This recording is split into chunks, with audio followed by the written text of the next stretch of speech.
Nekat ulang lagi maling keran banyu sama gantungan baju di kampus UIN Jakabaring, Palembang. Aci, warga Kelurahan 32 Ilir, Kecamatan Ilir Barat 2 Palembang, ketangkep basah sehingga babak belur di amuk massa.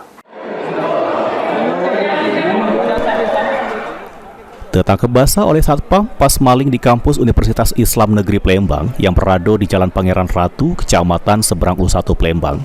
Aci, warga Lorong Kemang, Kelurahan 32 Ilir, Kecamatan Ilir Barat 2 Palembang, babak belur di amuk warga sama mahasiswa yang gerem dengan ulahnya.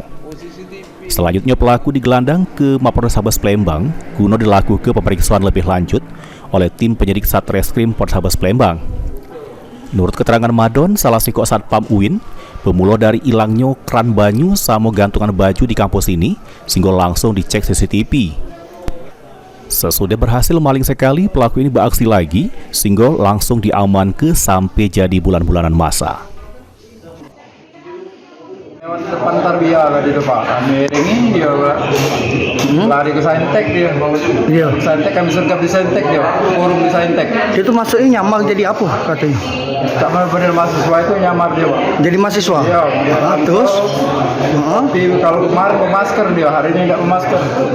Dia tak? Baju, pakai jaket itulah dari kemarin. Itu? Sepatu, aksesoris dia yang itulah, cuma tidak pemasker ya. Oh, dari kemarin sudah masuk? Iya, dari kemarin. Berarti selama ini kita intai sudah? Sudah kami intai berapa hari ini, Pak. Nah, itu yang diambilnya apa, Pak? Dia ambilnya peran untuk pembuangan air. Bukan pembuangan air? Ya, seluruh gedung di Jakabaring. Dimasuknya dalam tas gitu? Masuk ke dalam tas. Pelaku ini sendirian, Pak? Pelaku sendirian. Di UIN mana ini, Pak, kejadian? Kampus Jakabaring. Jakabaring. Dengan siapa? Heru Wahyudi, PAL TV.